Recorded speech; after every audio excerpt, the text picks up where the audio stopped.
My husband told me, I can't keep lying to myself. Your sister is the one I really want. I answered back, then have her. 1 year later, I was the owner of the most successful gym in the city. What my ex-husband did when he saw me happier than ever with my new fiancé still makes me die with laughter.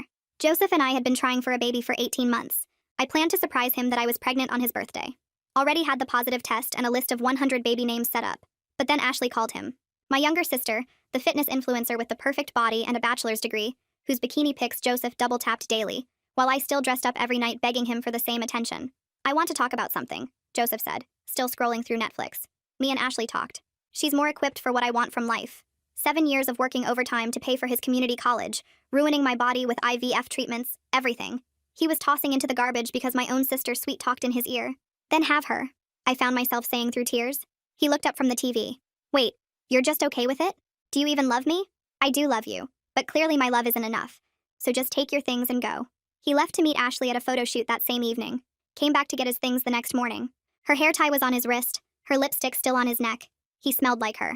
We slept in separate beds. He lied right to me.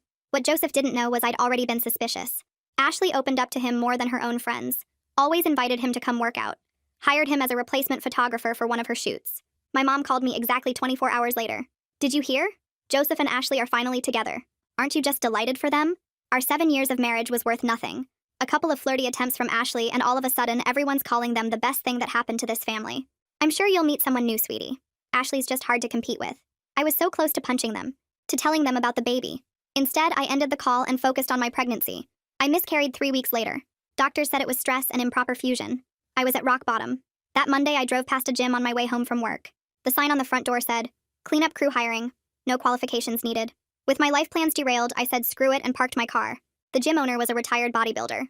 "You look like nothing a six-pack and a glute workout couldn't solve," she said. I chuckled for the first time in months. I got the job, and up in that weight room, nothing else mattered. Just me and the barbell. Not Joseph, Ashley, not my parents celebrating their engagement. I came home one day to Ashley helping Joseph clear out the last of his stuff. "You're sweaty," Ashley commented, handing me a napkin. Stares are hard for certain people. They both laughed at her joke. I didn't say a word, just went to change as they loaded things into their car. The gym became my outlet. What I saved, I spent on protein supplements and workout clothes that made me feel slay. The gym owner noticed I hit my goal weight and decided to pay for my qualification. Within 8 months, I had my personal training license. I started coaching women who paid me $60 an hour. One woman, Mary Ann, the wife of a real estate agent, particularly liked me. "You're an inspiration. We need more people like you." She told me about an old for-sale building on the side of town without a gym. She got her husband to cut me a deal. I put my life savings into it and slept on the unheated floor eating tinned food, but people in Mary Ann's circle were already offering thousands for equity in my future gym. Joseph actually contacted me 2 months after that. "Saw on your IG you're a PT now. Being like Ashley won't win me back, you know?" I ignored him. I was busy driving with Mary Ann to an investor meeting where the equipment of my gym would be funded. $150,000 for the best machines around. When my gym finally opened, I had 750 members within 8 weeks, turning $50,000 in profit in my first 3 months alone. Mary Ann was in disbelief when I told her, "You're achieved more than any lousy influencer ever will. Your sister's still getting half naked for money?" Finally, the invitations to Ashley and Joseph's 1-year wedding anniversary came around. My parents begged me to come. Joseph had something to say. I went with Dale, Mary Ann's nephew. Tall, educated, Olympic weightlifter, genuinely inspired by my gym story. We'd been engaged for 2 months. Joseph's reaction when he saw us was to die for. Dale's broad shoulders, my pregnant belly bump, Dale's quiet assertiveness that screamed competence. Everything Joseph dreamed of. Ashley was pregnant too, but she looked defeated. She pulled me aside. "Girl, please help. Joseph knows." By the time she started explaining, Joseph stood up and clinked his glass. "Attention, everyone." Ashley's face went white. "The bump you see on Ashley's belly," Joseph continued, "is not because of me." Everyone went white. "I'm infertile, which means that Ashley is pregnant with someone else." Then he turned to me. "I love you. And leaving was my biggest mistake. I'm never gonna leave you again." He started walking towards me. I took 3 steps backward and my hand went straight to my belly, that protective thing pregnant women do without thinking about it. Dale moved forward just a bit. Not aggressive, but definitely there. And Joseph stopped dead in his tracks when he saw my bump properly for the first time. His whole face changed, went from desperate to confused, to something else I couldn't read. Dale's hand found mine and gave it this small squeeze, reminding me of what we'd talked about in the car, how we wouldn't let my heart rate spike no matter what happened tonight. I started doing those breathing exercises from prenatal yoga class, counting 4 in and 6 out. And right then, I felt the baby move, this little flutter that helped me stay calm. Joseph reached his hand out toward me like he wanted to touch my belly, or maybe just touch me, and started saying something about needing to talk alone. About us. about our future. The whole room was watching this disaster happen, and I could see at least 3 people holding up their phones recording everything. I kept my voice steady and told him any communication would need to be through text or email only and only in public spaces with other people around. His face crumpled like I'd slapped him, but I wasn't about to risk my baby's health for his breakdown. Dale and I turned toward the exit and started walking, keeping our pace normal even though every muscle in my body wanted to run. Ashley was standing near the door with mascara running down her face, trying to catch my eye, but I looked straight ahead and focused on getting to the car. My breathing stayed steady even with all the chaos behind us, people whispering and gasping and probably posting everything online already. We got to Dale's truck and he helped me up into the passenger seat, making sure my seatbelt was positioned right under my bump before walking around to the driver's side. The drive home was quiet, except for the radio playing some old rock station Dale liked, neither of us talking about what just happened. Once we got home, I grabbed my laptop and started typing everything out while it was still fresh, making a timeline of who said what and when, documenting everything in case we needed it later. Dale made chamomile tea without me asking, bringing it over in my favorite mug, the one with the gym's logo on it. He kept things light, talking about tomorrow's schedule at the gym, which trainers were covering which classes, normal stuff that had nothing to do with the disaster we'd just witnessed. I went to bed early but couldn't sleep much, kept thinking about everything that happened and what might come next. First thing in the morning, I called my OB's office and explained what happened at the party, how stressful it had been. The receptionist got me in with the doctor that same afternoon, and she checked everything, said the baby looked fine, but gave me a list of warning signs to watch for. She also suggested I might want to limit stressful situations for the next few weeks, which almost made me laugh considering my whole family was a stressful situation. I drove to the gym after the appointment and could tell immediately that everyone already knew what happened. Members were huddled in little groups near the water fountain, and the front desk staff looked up at me with these worried faces. I called a quick staff meeting in the break room and told everyone we needed to handle any questions professionally, that our members came here to work out, not to gossip. My team nodded, and I could see they had my back, which made me feel better than I had in days. I was going over membership numbers in my office when my phone rang, and Mom's name popped up on the screen. She started right in about how I should hear Joseph out for the family's sake, how this was all a misunderstanding that could be fixed if I just tried. I told her calmly that I had to go and hung up, not letting her guilt trip work on me anymore. That evening after the gym closed, I sat at my desk and typed out a text to Joseph, keeping it simple and clear. I told him I would only discuss necessary legal matters from our divorce, nothing personal, and that all communication needed to be in writing. I hit send and immediately went to his profile to block him on all social media platforms. My phone buzzed with what was probably his response, but I didn't look, just turned it face down and went to find Dale, who was cleaning up the weight room. He looked up when I walked in and didn't say anything, just opened his arms so I could lean against him for a minute. Tomorrow would bring more drama, more calls, more people trying to convince me to do something I didn't want to do. But tonight I had my gym, my business that I'd built from nothing, and Dale, who understood that sometimes the best support was just being there without trying to fix everything. The next morning, Dale called his buddy who worked at a financial planning firm and got us an appointment for that afternoon. We sat in the office going through every single account I had, making sure Joseph's name wasn't on anything from our marriage days. The advisor pulled up old bank records and found 2 joint accounts I'd forgotten about from years ago, one with $12 in it and another with $43. We closed them both right there and opened new ones with just my name, then went through my business accounts line by line. Dale took notes while the advisor listed every possible way Joseph could try to claim part of my gym, writing down dates and amounts and creating a paper trail showing everything was funded after our separation. My phone buzzed while we were signing papers, and Ashley's name popped up on Instagram with a message request. She wanted to talk woman to woman about everything that happened at the party. I took a screenshot of the message for my records but didn't open it, just tucked my phone away and focused on the financial documents. That afternoon, I went back to the gym and pulled up our class schedule on my computer.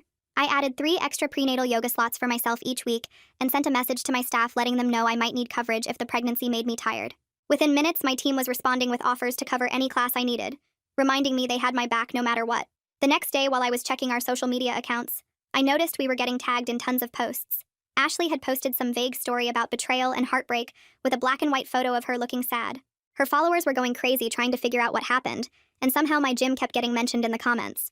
Our follower count jumped by 200 in just a few hours, which was weird, but I wasn't complaining about free advertising. I called Myrtle, who came to the gym that afternoon with her laptop. She sat in my office typing up a statement that said basically nothing but sounded professional, something about focusing on health and wellness during this time and respecting everyone's privacy. She posted it on all our accounts, and the speculation died down pretty quick after that. Joseph texted me that night saying he needed to meet urgently to fix our family. I copied the boundary message I'd sent him before about only discussing legal matters in writing and sent it again without adding anything else. A few days passed and I kept thinking about Ashley's message. I finally opened it and typed back that I'd only meet if she was getting a paternity test and we had a professional mediator there. She wrote back yes immediately, which caught me off guard. I spent the next morning researching family therapists who did mediation work and found one with good reviews who could see us the following week. I sent both Ashley and Joseph separate emails with the appointment details and the rules, Everything had to stay factual, no blame games, everyone gets equal time to talk. At our weekly staff meeting, I brought up the situation without going into details. We worked together to write scripts for anyone who asked questions about the drama, basically telling them we were here to focus on fitness, not gossip. My team also helped me set up keyword filters on our social media to hide any nasty comments that might come through. We were wrapping up the meeting when I got home and found a thick envelope in my mailbox. The return address was from some law firm I'd never heard of. My hands shook a little as I opened it and read through the legal language. Joseph's lawyer was suggesting he might have a claim to my gym as marital property, since we were still technically married when I started working at the first gym. My stomach dropped, but I forced myself to take a deep breath and switch into problem-solving mode instead of panicking. I grabbed my phone and started Googling forensic accountants in the area, scrolling through reviews until I found one with experience in divorce asset disputes. The guy's office was downtown, and when I called, his secretary said he could squeeze me in that afternoon if I brought all my business records. I spent the next 2 hours pulling together bank statements, incorporation papers, the lease agreement, everything that showed when I started at the gym and when I opened my own place. The accountant's name was Mr. Peterson, and he looked exactly like you'd expect, glasses and a calculator on his desk. He went through every single document, making copies and highlighting dates, asking me questions about inheritance money from my grandma that I'd used for the down payment. When he finished, he leaned back and told me Joseph's claim was basically garbage since everything happened after we separated, but having the paperwork organized would shut down any attempt fast. That night, Dale and I were making dinner when he brought up the mediation sessions that were probably coming.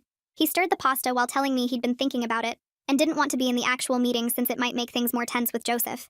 He'd wait outside in the lobby or the car, ready if I needed him, but he thought keeping some distance would help things stay professional. I appreciated him thinking it through like that instead of trying to play the protective boyfriend card. We were cleaning up when my phone buzzed with a text from my mom. 5 words that made my stomach turn. Don't destroy our family. I stared at it for a full minute, feeling that old guilt trying to creep in, but then I just deleted it and blocked her number for now.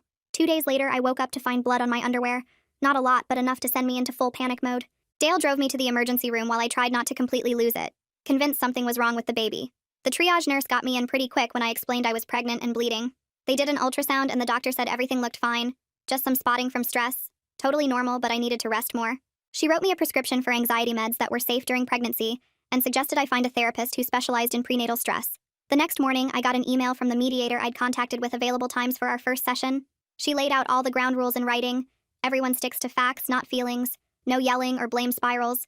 Each person gets equal time to talk without interruption. Just having structure and rules made my chest feel less tight. I picked a slot for the following week and forwarded it to both Joseph and Ashley. Ashley messaged me on Instagram later that day saying she'd already agreed to do the paternity test, but wanted to know if I'd go with her to the appointment for support. I typed back that the mediator would handle coordinating all that stuff, and we should keep our distance until then. She sent back a thumbs up emoji, and that was it. The mediation appointment came faster than I expected. Dale drove me, but stayed in the car like we'd discussed. The mediator's office was one of those neutral beige spaces designed not to trigger anyone. Joseph was already there when I walked in. Wearing a suit like this was a job interview. He started talking the second we all sat down, reading from his phone about how sorry he was for everything, how he'd been in therapy working on himself. But then without even taking a breath, he switched to talking about dividing up property and assets like we were business partners dissolving a company. I cut him off and stated clearly that there would be no reconciliation, period, and any discussion about assets needed to go through our lawyers only. The mediator wrote everything down, and at the end she summarized what we'd agreed on. No contact between sessions, Ashley's paternity test was scheduled for next week, and all financial discussions would happen through legal counsel only. She made us both sign a paper acknowledging these agreements. Having it all documented and official made me feel protected for the first time in weeks. My gym was hosting a charity fundraiser that weekend for the local women's shelter, and I decided to show up for just an hour to thank everyone. The second I walked in, my regular members formed this protective circle around me, steering conversations away from anything personal and keeping the nosy people at bay. One woman actually stepped between me and someone who started to ask about the situation and changed the subject to the new equipment we'd ordered. Their loyalty reminded me that I'd built something real here, something that had nothing to do with Joseph or Ashley or any of that drama. Monday morning, I was reviewing the fundraiser numbers when my phone rang with a number I didn't recognize. The woman on the other end said she was a reporter from the local news and wanted to comment on my family situation after someone had leaked video from the anniversary party. I gave her exactly 2 boring sentences about how everyone deserves privacy during difficult times, and mental health should be the priority, then hung up before she could ask anything else. 2 days later, I was sitting in the forensic accountant's office looking at spreadsheets that made my head spin. She walked me through every possible outcome, from Joseph getting nothing to him somehow claiming part of my gym. The worst-case scenario had me losing 30% of the business value if his lawyer could prove marital assets were used. I opened a separate emergency account that afternoon and moved $50,000 into it just in case things went sideways. Dale found me that evening staring at the ceiling in bed and climbed in next to me without saying anything at first. Then he cleared his throat and told me he'd been thinking about us and the wedding we'd been planning. He was worried people would always compare him to Joseph, that he'd never be seen as his own person in my life. We talked for 2 hours about slowing everything down until the legal mess was over. The next morning, I drove myself to my first prenatal class at the hospital. The instructor was this tiny woman who'd delivered 5 kids herself, and she spent the whole hour teaching us breathing techniques. She kept saying we needed to advocate for ourselves during delivery, and not just go along with whatever the doctors suggested. I practiced the breathing exercises while she talked about birth plans and pain management options. Every woman there looked just as nervous as me, but by the end we were all breathing together like some weird choir. 3 days passed before the next mediation session where Ashley finally broke down crying. She admitted through tears that the father was Edwin Wyatt, this photographer she'd worked with on multiple shoots over the past year. The mediator wrote down his full name and contact information while Ashley stared at her hands looking completely defeated. She said Edwin knew about the baby, but hadn't decided what he wanted to do yet. The mediator promised to reach out to him within the week to discuss paternity testing and potential co-parenting arrangements. I watched Ashley shrink into her chair as the reality of her situation hit her all over again. Later that week, the mediator called to update me that Edwin had agreed to cooperate with everything. He'd already scheduled his paternity test and was willing to discuss custody arrangements once the results came back. The mediator said he seemed relieved to have someone neutral handling the situation instead of dealing directly with Ashley. A thick envelope arrived from Joseph's therapist through the mediator's office the following Monday. The summary inside explained that Joseph was working through his shame about being infertile and his need to control situations when he felt inadequate. Reading about his issues made me feel bad for him for exactly 3 seconds before I remembered everything he'd put me through. I filed the papers with all the other documentation and went back to focusing on my gym. That Friday, we all met at the mediator's office to sign a financial freeze agreement. The document prevented anyone from moving assets or making major financial decisions during the evaluation period. Joseph's hand shook as he signed his name, and Ashley wouldn't even look at him across the table. Having that legal protection in writing meant I could finally sleep through the night without worrying about Joseph draining accounts or hiding money. The following week, I organized a staff appreciation dinner at this Italian place near the gym. My 12 employees showed up ready to eat their weight in pasta, and we spent 3 hours talking about the business. I brought up the idea of capping our membership at 1,000 to maintain quality, instead of just growing endlessly. Every single person agreed that keeping things manageable was better than becoming some huge impersonal chain gym. We made plans for equipment upgrades and new classes, but all within our current space and member limits.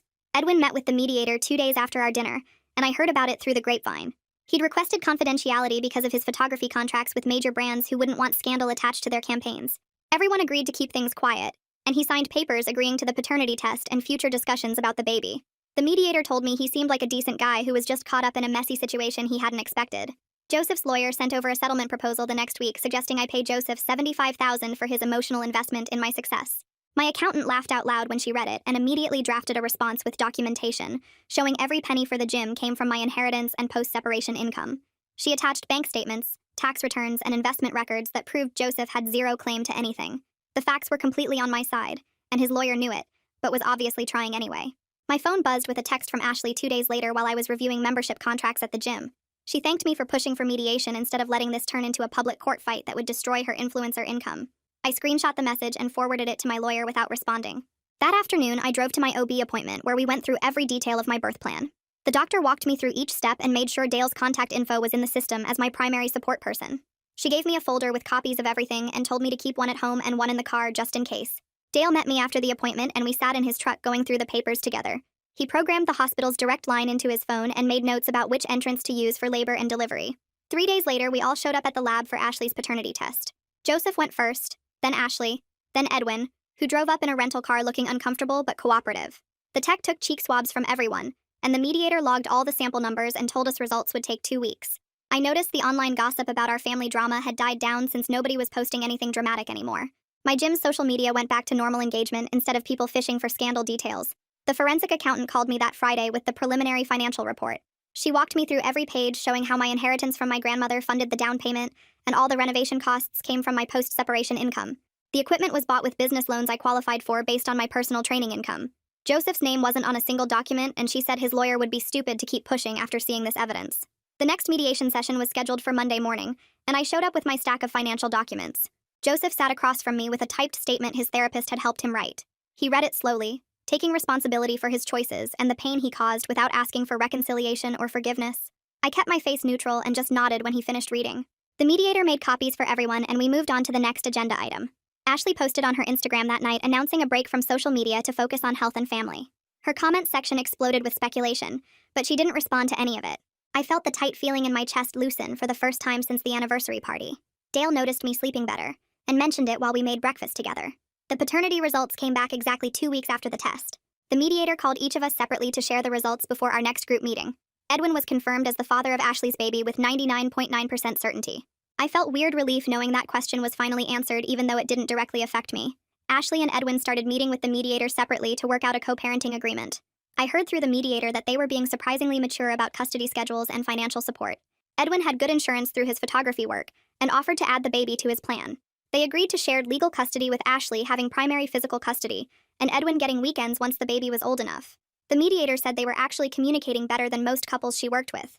Joseph's lawyer finally convinced him to accept reality after seeing all my financial documentation.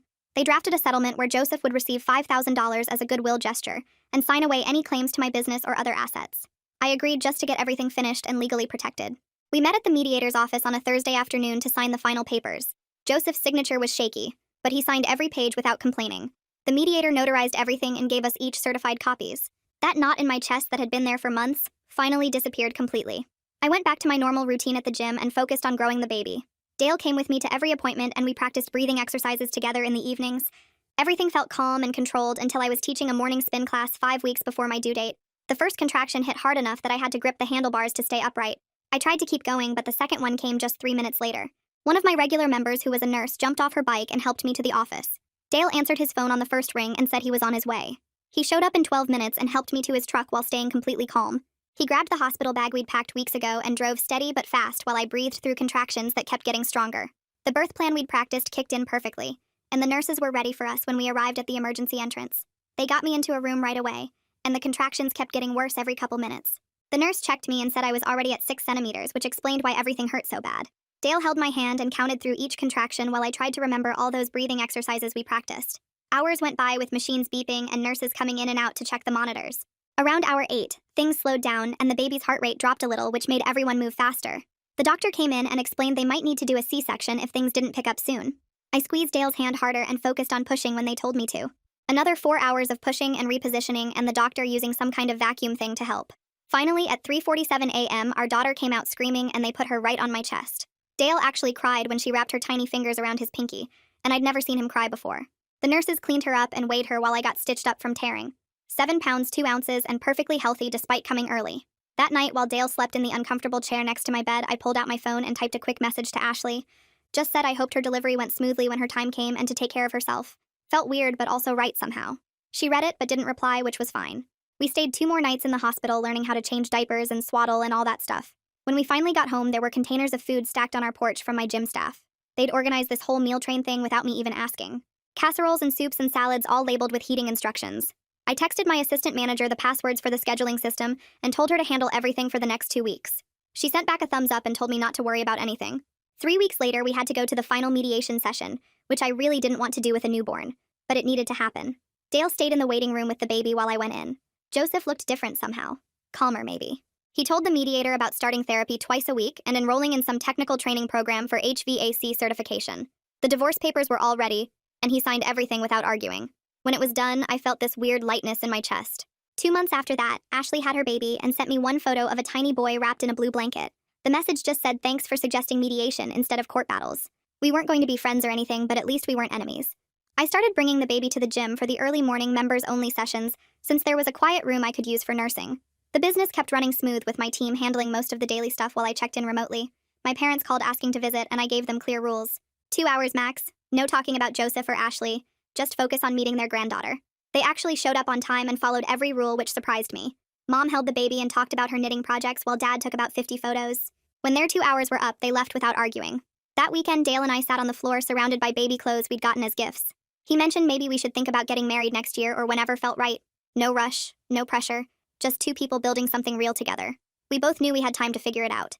Appreciate you hanging out with me through all this. I've still got a ton of questions, but hey, that's just how my brain works. I'll see you around next time. If you made it to the end, drop a comment. I love reading all your comments.